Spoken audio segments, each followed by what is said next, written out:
laki-laki itu adalah pemimpin bagi kaum wanita. Oleh karena Allah telah melebihkan sebagian mereka laki-laki atas sebagian yang lain wanita. Dan karena mereka laki-laki telah menafkahkan sebagian dari harta mereka. Sebab itu, maka wanita yang soleh ialah yang taat kepada Allah lagi memelihara diri ketika suaminya tidak ada. Karena Allah telah memelihara mereka. Wanita-wanita yang kamu khawatirkan khususnya, maka nasihatilah mereka dan pisahkanlah mereka di tempat tidur mereka dan pukullah mereka. Kemudian jika mereka mentaatimu, maka janganlah kamu mencari-cari jalan untuk menyusahkannya. Sesungguhnya Allah Maha Tinggi lagi Maha Besar. Quran Surat An-Nisa ayat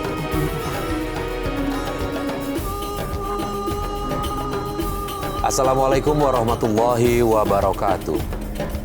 Selamat pagi pemirsa, senang sekali Tawakal kembali menjumpai Anda bersama saya Farid Hasan. Dan pemirsa, di studio sudah hadir alhamdulillah narasumber kita bernama Ibu Rini. Assalamualaikum Ibu Rini. Waalaikumsalam warahmatullahi wabarakatuh, Pak Fadi. Ya, Ibu Rini sehat? Alhamdulillah. Alhamdulillah ya. Ibu Rini, saya dengar Ibu kelahiran dari Malaysia ya, betul ya? Iya, tapi di Indonesia. Tapi tinggal Jakarta. sudah di Jakarta ya. Jakarta. Terima kasih Ibu Rini sudah hadir di sini. Nanti mau cerita mengenai masalah yang Ibu Rini hadapi ya, Pak ya. Dan pemirsa, selain Ibu Rini kita juga sudah hadir Bapak Ustadz Ziyad. Assalamualaikum Pak Ustadz. Waalaikumsalam warahmatullahi wabarakatuh. Terima kasih. Alhamdulillah Pak Ustadz sudah mau bergabung kembali di Tawakal untuk pagi ini. Dan langsung aja Pak Ustadz juga pemirsa, Ibu Rini sudah jauh-jauh hari minta tolong sama kita untuk pengen ada pencerahan dari Pak Ustadz mengenai masalah hidupnya. Silakan Ibu Rini, boleh cerita langsung. Iya, begini Pak Ustaz. Nah Pak Farid. Ya. Aku membina rumah tangga 16 tahun, penuh dengan kesabaran, kesetiaan dan sebagainya. Tapi di satu sisi, impianku seakan sia-sia. Suami aku yang aku anggap baik, yang awalnya aku tidak mencintainya, hingga aku mencintainya. Tapi kenyataannya dia mengkhianati aku dengan beberapa wanita. Tanpa henti hingga saat ini, hingga kami berjalan 16 tahun. Sudah berjalan 16 tahun. Sepanjang jalan sampai 16 tahun itu ada perlakuan apa dari suami yang Ibu Rini begitu menerima rasa Terpukul. sakit? Ya. Sangat. Setiap aku tahu apa yang diperbuat dia dalam selingkuhnya, Oh, dia berselingkuh? iya, dengan beberapa wanita yang tidak bisa dihitung lagi dengan jari. Dalam 16 tahun, setiap kali pula aku yang dipukulnya. Aku minta tolong tetangga pun tak kini bertolongin orang. Nggak ada orang yang Tak mau ada, nolong? karena Takut? mungkin mereka yang takut karena suamiku akan jagoan. Tak bisa gitu. Aku hanya teruskan sendiri-sendiri, sedih menangis sebagainya. Dia pukul aku, gigit jariku. Jariku, Boleh ya saya lihat? Allah Maha mengetahui apa yang diperbuat dia. 2 jariku.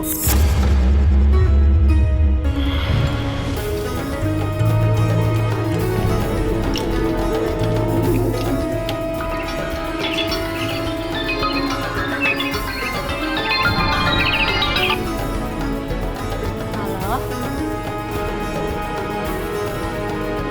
Apa? Suami saya bawa cewek ke kantor? Kamu jangan ngerusak rumah tangga orang ya. Udah, saya nggak mau dengar gosip murahan.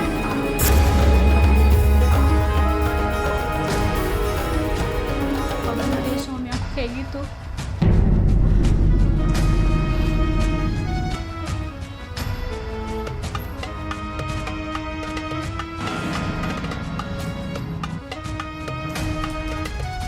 Pak, apa benar kamu ada cewek lain? Ya ini buktinya, Pak. Orang kantor udah nelfon Mama. Kamu itu ngomong apa sih? Udah Papa jujur aja deh sama Mama, Pak. Kamu udah gak percaya sama suami sendiri? Hah? Sakit, Pak. Sakit, Pak. Itu hukuman kalau istri gak percaya sama suami. Sakit, Pak.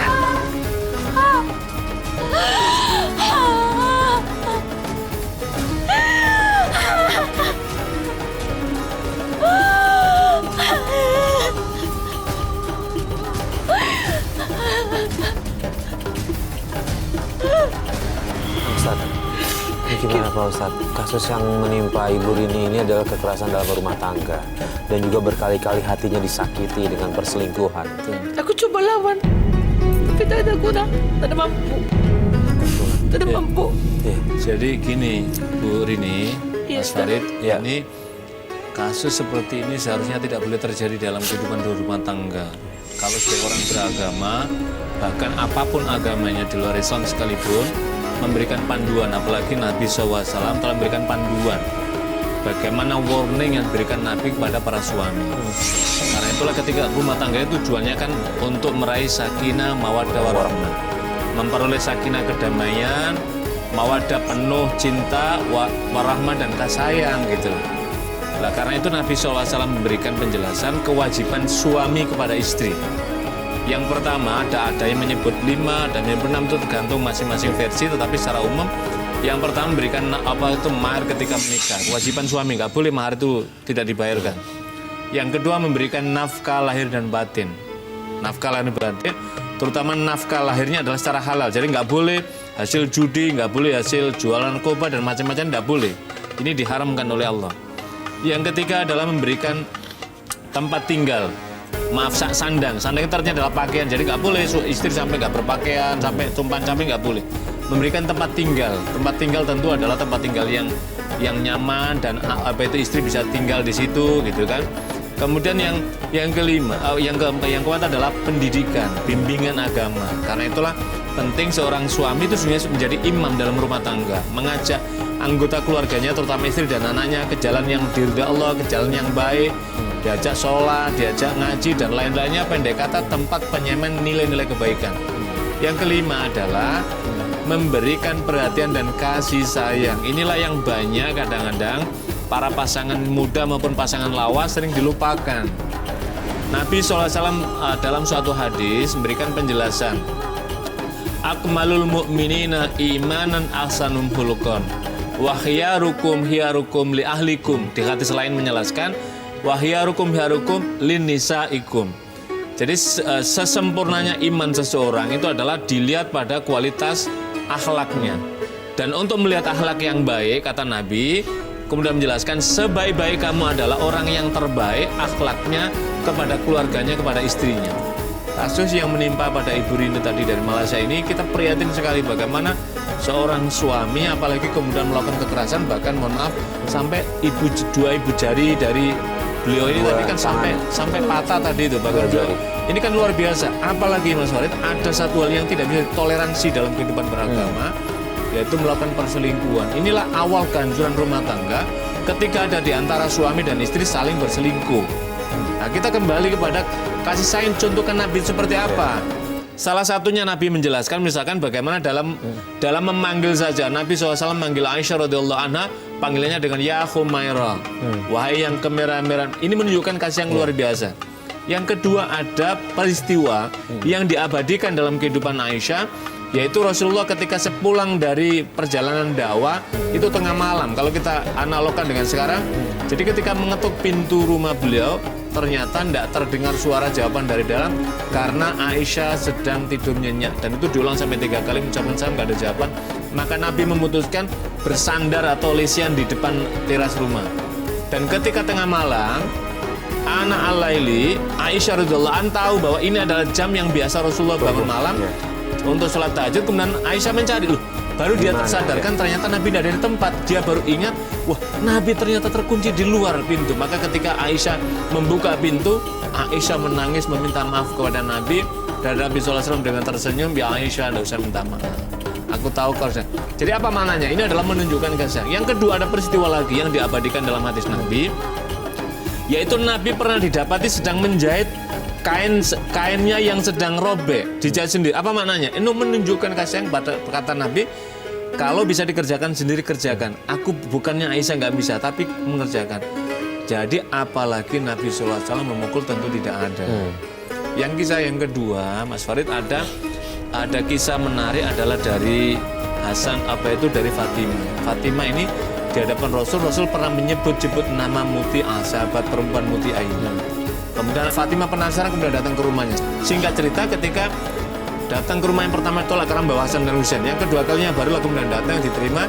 Dan di rumah Mutia ini ada 3 benda keramat yang menggantung, yaitu cemeti, kemudian handuk, dan kemudian kipas angin. Belum ada kipas karena belum ada listrik, kipas angin. Kemudian yang pertama ditanyakan adalah Fatimah menanyakan, wahai Mutia, ini ada cemeti, ini apa, untuk apa? Ini aku sediakan untuk suamiku, jika ada masakan pelayananku ini ada baik, aku persiakan dia untuk memukulku. Bayangan Fatimah, berapa kali ini digunakan untuk memukul kalau ada yang enak? Ternyata udah berapa kali itu digunakan. Jawabannya ini yang mengejutkan. Kata Mutia, alhamdulillah sejak pernikahanku hingga hari ini, cemeti itu belum pernah bergeser dari tempatnya. Kemudian yang kedua, handuk untuk apa? Untuk mengelapi ketika pulang. Yang ketiga, kipas untuk ngipasi. Padahal suami dari sahabat Mutia ini adalah pekerja kasar maksudnya pembelah batu. Tapi nafkah kedaruratan. Kemudian Fatimah menyatakan, ya Mutia, pantaslah Rasul menyebut-nyebut namamu karena namamu termasuk yang dirindukan oleh surga. Jadi apa maknanya? Maknanya adalah yang kita ambil adalah perlakuan suami Mutia. Kendati pun pekerjaannya sangat sederhana di mata kalau dalam sekarang, tapi kasih sayangnya inilah yang kemudian mengantarkan aroma surga pun merindukan sosok laki-laki suami Mutia dan Mutia yang taat kepada suaminya. Nah, kalau dalam konteks kasus yang diceritakan oleh Ibu Rini tadi, kita sangat prihatin sekali.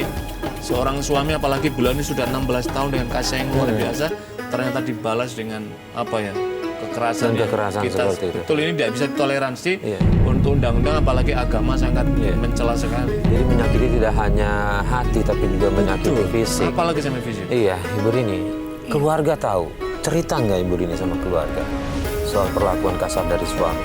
Tidak peduli. Aku tahan sendiri semua. Karena aku tidak ingin jelek namaku di mata keluarga. Apapun yang terjadi, aku jalani sendiri. Karena aku mencintai suami aku. Karena aku sedikit sudah mau tembus cintaku sama suami aku. Tapi apa yang dia lakukan itu kan bisa dibilang kekerasan dalam rumah tangga, sudah masuk kriminalitas. Iya memang benar adanya, tapi faktanya aku tutup semua, Bapak. Cukup aku yang merasakan. Dan cukup aku mengadu pada Allah. Tak lebih dari itu. Ibu Rini pernah bertanya kenapa dia bisa berlaku kasar seperti itu? Sering. Dia jawabnya apa?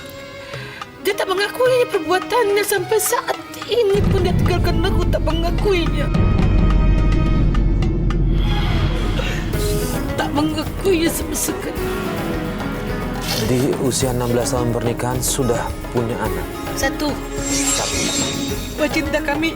Iya, sudah tahu anak kalau ayahnya seperti itu. Tidak. Aku tutup semua ya. Kasihan anak itu. Masa depannya nanti. Ini Pak Ustadz, tadi sebelumnya kita mulai, ibunya kan kenapa butuh tanya sama kita. Dia mau tahu kalau dia mengajukan cerai boleh nggak. Kalau saya bilang sih saya nggak bisa berani bilang harus cerai. Biar coba konsultasi dengan Pak Ustadz. Nah, Ibu Rini udah ada Pak Ustadz. Mungkin Ibu Rini bisa dapat pencerahan dari Pak Ustadz. Silakan Pak Ustadz. Kalau kondisinya seperti ini Pak Ustadz. Ya, jadi kalau dalam tuntunan agama itu ada beberapa syarat untuk perceraian. Cerai itu, hak bercerai itu adalah otoritasnya ada di tangan seorang suami. Tapi ketika istri menghadapi, misalkan suami ini melakukan maksiat kepada Allah, mendorong istrinya bermaksiat kepada Allah, salah satu maksiat pada suami yang dilakukannya adalah berselingkuh. Ini adalah bentuk kemaksiatan terbesar dalam kehidupan berumah tangga. Yang kedua, kemaksiatan yang kedua adalah melakukan kepenganiayaan, kekerasan fisik pada dan ibu ini merasa sangat berat sekali. Jadi kalau ibu ini misalkan bertahan yang luar biasa, sudah nggak mampu lagi, kemudian mengajukan ke pengadilan, maka ini ada argumentasi yang bisa diterima. Yang pertama, melakukan maksiat kepada Allah tadi dan dia tidak menyadari dan dia tidak mau berhenti. Yang kedua, melakukan kekerasan. Maka ini sudah terpenuhi kalau kita mengikuti tuntunan undang-undang, yaitu mengajukan talak, namanya talak khulu. Dan ketika pengadilan sudah memutus keputusan ini, maka berarti sah dalam konteks perceraian tadi itu. Jadi inilah memang kenapa ada perceraian. Ini adalah emergency exit, jalan darurat keluar. Ketika rumah tangga itu sudah tidak didapatkan lagi cita-citanya untuk mendapatkan sakinah, mendapatkan mawaddah, mendapatkan warahmah, tidak didapatkan ketikanya ini, justru semakin menjauhkan dirinya dari Tuhan. dan maka kemudian ini dibolehkan. Nabi mengatakan abutul halal indallah atolak, perkara yang paling dibenci Allah adalah perceraian. Tetapi kan tadi kan sampai coba berselingkuh ini bagaimana? Ini kan moralitasnya di hadapan istri dan anak kan udah hancur. Dan tidak cuma satu Pak Ustadz tadi. Lah iya intinya kan. Dia bilang tadi bisa belasan. Ini nggak bisa ditolerir oleh pemikiran sehat, akal sehat, apalagi dalam dunia agama. Ibu ini udah pernah coba ngajuin cerai ke suami? Awalnya tidak. Awalnya aku bertahan untuk anak si kecil demi masa depannya. Tapi lama-lama aku tak tahan. Aku bilang, ya akhirnya kami pisah ini sudah 6 bulan ini. Ma, aku mau cerai dari Mas Denny. Apa? Kamu mau cerai dari Mas Denny? Enggak. Pokoknya Mama nggak setuju kamu cerai sama Mas Denny. Lagian juga buat apa kamu cerai sama Denny? Kamu sudah nikah belasan tahun. Mau apa lagi sih, Rin? Supaya Mama nggak senang. Aku nggak tahan, Ma. Tiap hari aku dipukulin, Ma. Aku mau ngurus cerai, tapi biayanya mahal. Enggak. Pokoknya Mama nggak setuju ya. Pokoknya kamu harus sabar. Sudah tahu mahal, kamu minta cerai. Makanya kamu jadi istri harus nurut sama suami. Jadi nggak dipukulin begini. Sekarang kamu pulang saja ke rumah suami kamu sana. Ya udah, Rin. Sekarang kamu pulang ya. Tuh suami kamu sudah nunggu di rumah.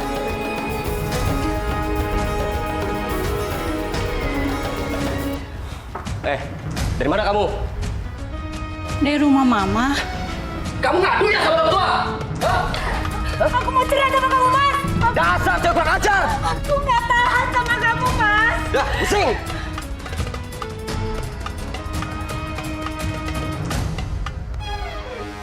Kan mami aku sudah meninggal. Ada tante aku. Tante itu udah jadi omah buat aku punya. Jadi omah ini mengatakan aku dirangkul keluarga karena aku sudah pisah. Tapi waktu aku masih sama suami, Keluarga jauh tidak. Anda yang mau dekat aku. Sekarang keluarga welcome. Apa karena takut dengan suami? Bukan, karena memang tidak suka. Jadi begitu lepas baru mereka Rangkul. Sampai oma injak rumahku. Belum pernah injak rumahku. Injak. Kasih tahu dia. Oke Pak Ustadz, kalau peran orang tua sendiri Pak Ustadz atau keluarga Iya. ketika anggota keluarganya ada yang konsultasi ingin cerai, Iya. padahal kan dia masih statusnya masih istri orang. Iya. Gimana posisi kita sebagai keluarga nih Pak Ustadz? Iya. Menganjurkankah atau minta dia balik dulu atau gimana? Jadi yang pertama, ini kalau posisi orang tua itu kan wa aslihu bainahuma. Jadi berusaha mendamaikan, memperbaiki hubungan di antara keduanya. Jadi memang ketika ada persoalan yang tidak tahan antara suami dan istri, kemudian dia masih punya orang tua, kemudian istrinya mengadu pada orang tua, maka orang tuanya akan memanggil kepada suaminya tadi tentang kasus ini. Kalau itu tidak terjadi, memotivasi, menyemangati anak ini supaya tetap kembali. Tapi kalau yang ketiga misalkan melihat realita dan fakta tadi tentang kemaksiatan yang dijalankannya, perselingkuhan dan lain-lain tadi itu, kemudian misalkan seorang anaknya ini mengajukan ke pengadilan, maka orang tua ya akan mengantarkan tadi itu untuk mendampingi dalam kaitan di sana. Tapi biasanya kalau punya anak ini orang tua akan berusaha sebisa mungkin. Tetapi kalau melihat kesalahannya seperti tadi, ini sudah sangat berat sekali. Berat sekali karena apalagi mengulang-ulang. Kalau yang pertama misalkan kejadian itu baru sekali kemudian dimaafkan, itu biasanya orang mau kembali pada jalan. Tapi kalau sudah berulang-ulang seperti ini, berat sekali ini gitu loh. Bu Rini, setelah 6 bulan pisah ini, suami masih tetap nggak mau cerai? Kami tak ada komunikasi sama sekali. Nggak ada komunikasi Tak ada. ya? Tapi suami aku bawa kabur anakku. Tanpa izin aku, tanpa adanya aku dalam rumah dia berangkat. Bawa anakku. Dan ibu tidak tahu Tidak tahu sama sekali, tak tahu sama sekali. Tiba-tiba anakku bel di bis. Mami, aku jalan ke Demak. Tapi sampai sekarang masih komunikasi sama anak? Alhamdulillahirrahmanirrahim, subhanallah. Sudah 3 bulan ini kami lancar. Tadinya tidak juga. Anakku tadi dibenci aku. Buang juga wajahnya diriku. Buangnya wajahnya juga aku. Kenapa boleh tahu kok bisa anak benci sama? Entah. Hanya Allah yang tahu. Pak Farid, tapi aku terus tahajud, munajat sama Allah. bilang, tolong anakku tak bersalah ya Allah. Dia bilang, jadikan anakku hatinya mulia untukku. Alhamdulillah anakku sekarang tanya kabar. Iya. Alhamdulillah. Ya. Uang sesen-sesen dia job, Iya. dia transfer mami, ini untuk mami. Subhanallah, udah 3 bulan ini Ustaz. Iya, iya. Ini kepala aku juga Ustaz, masih ada rasa terus sakit. Ini dibenturin di tembok suamiku. Sampai saat ini di otak kecil. Iya. Masih terasa sakit sering Terus kambuh. apa terus? Pak Ustadz, ini gimana nih untuk Ibu Rini bisa menghilangkan traumanya yang terjadi biar dia bisa berjalan ke depannya, atau setidaknya ada jalan keluar lah buat Iya. Ibu Rini. Jadi ibu masih harus bersyukur karena masih Allah berkasih sayang melalui putra ibu. Anak ibu tadi masih bisa berkomunikasi. Jadi ibu masih ada harapan investasi terbaik orang tua itu adalah pada anaknya. Yang pertama adalah anak ini. Yang kedua, bagaimana cara menjaga anak ini? Kalau dengan suami tadi kan sepertinya sudah hopeless tadi, nggak ada harapan tadi karena melihat kemaksiatannya yang sudah sangat berat sekali dan pintu hidayah belum juga dikaruniakan. Tapi tidak ada salahnya ibu kalau masih ingin memperbaiki ini mengangkat tangan memohon kepada Allah, mudah-mudahan Allah berikan hidayah. Amin. Tapi kalau ini sudah ibu anggap sangat darurat keadaannya, sudah emergensi mendesak, maka misalkan ibu menempuh jalan pengadilan tadi, itu ada jalan yang agama juga memberikan jalan ini ketika dalam konteks di sini. Yang ketiga adalah anak tadi bagaimana caranya untuk menghilangkan trauma, maka kembalilah kepada jalan Allah. Arruju ila sabilillah, kembali kepada jalan Allah. Apa itu caranya? Ibu memperkuat ibadah ibu kepada Allah. Ibu memperkuat bangun malamnya untuk bermunajat, memohon petunjuk pada Allah, diberikan kekuatan kesabaran, diberikan pengantaran untuk anak-anak ibu. Yang ketiga adalah ibu banyak tilawah. Maaf cakap bisa baca Quran? Insya Allah. Insya Allah, apalagi bisa. Coba dibaca, mudah-mudahan ini bisa mengurangi tensi ini. Yang keempat adalah banyak berdoa. Berdoa sebisa yang ibu baca. Tapi kalau ibu misalkan mau baca apa wiridan apa yang bisa dibaca, bisa dilanggengkan misalkan selain bacaan istighfar itu menjadi kesehariannya, bisa membaca surah Al-Fatihah diulang-ulang, bisa membaca surat 2 ayat terakhir di surat Al-Baqarah, itu juga ada hadisnya. Bisa juga kemudian dibaca lagi surat Al-Insyirah untuk Allah berikan kelapangan dada ini. Alam nashrah laka sadrak, Allah bukakan dada kita dan seterusnya itu. Lantas 3 surah yang terakhir, surah apa itu Al-Ikhlas, Qul Huwallahu Ahad, dibaca berulang-ulang. Surat Al-Falaq, Qul Al-Falaq, surat Qul Al-Binas dibaca berulang-ulang. Mudah-mudahan dengan bacaan ini bisa melegakan pikiran ibu berikan ketenangan sehingga ibu bisa berusaha. Pendek kata, ibu jangan memutus harapan kepada Allah, rahmat Allah. Ibu masya Allah karenakan anak-anak ibu, mudah-mudahan inilah yang memenangkan ibu jangka panjang. Walaupun memang ternyata orang tuanya berpisah, tapi setidaknya ketika satu sama lain mau mengalah demi anak, ya kenapa tidak harus gitu? mengalah untuk demi anak. Iya. Iya. Jadi agama itu memandu, memberikan perlindungan kepada semuanya. Terutama kalau sudah punya anak, perlindungan Islam itu adalah diberikan kepada anaknya. Jadi orang tua yang harus mengalah untuk mengantarkan anaknya supaya tumbuh berkembang dengan baik. Ibu, ada yang mau disampaikan ke anak boleh sih? Iya. Mudah-mudahan dia bisa lihat acara ini, biar dia terketuk hatinya. Terlebih sih saya berharap suaminya juga ikut terketuk hatinya melihat seorang ibu sangat merindukan anak. Betul. Dek, Mami pengen jumpa Dedek, kangen Dedek. Hanya Dedek harapan hidup Mami. Tak ada lagi, Dek. Mami pengen jumpa Dek. Iya, ucapan ya. Iya. Balik peluk Mami, Dek. Peluk Mami.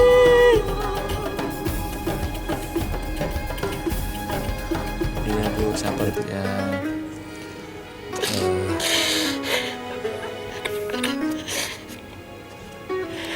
Ustaz, ada yang mau disampaikan ke suaminya, mudah-mudahan juga bisa. Iya.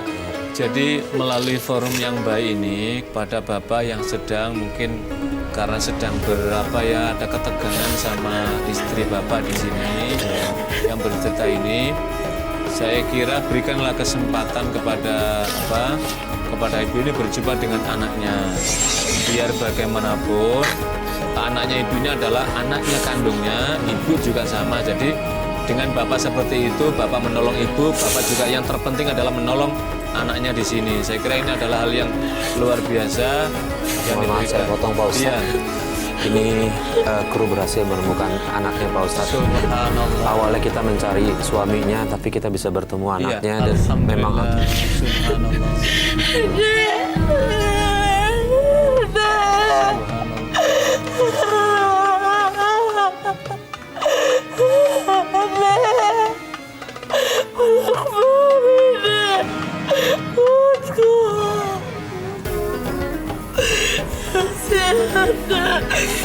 Aku sehat kok, Ma. Aku nggak kenapa-napa. Alhamdulillah, kau baik-baik aja, tak ada apa-apa.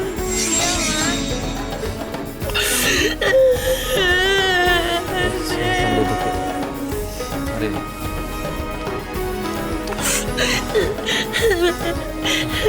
Siti, sebelumnya kami mengucapkan terima kasih. Siti sudah mau meluangkan waktu untuk bertemu sama ibu.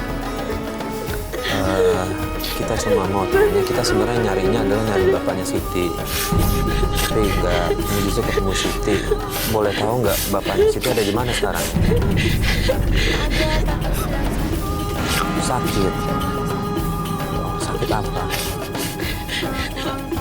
Kurang tahu sih sakitnya. Cuma terbaring di rumah. Iya. Dia sudah cerita semuanya kok tentang jahatnya papa ke mama. Oh, terus apa yang disampaikan apa yang disampaikan papa Nanda untuk ibu? Iya. Ada permohonan dari papa untuk ibu? Ada.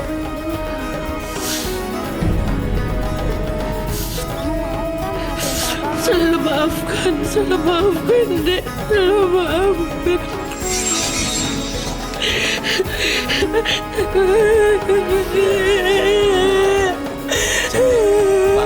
Para pemirsa sekalian, kita mendapatkan pelajaran berharga.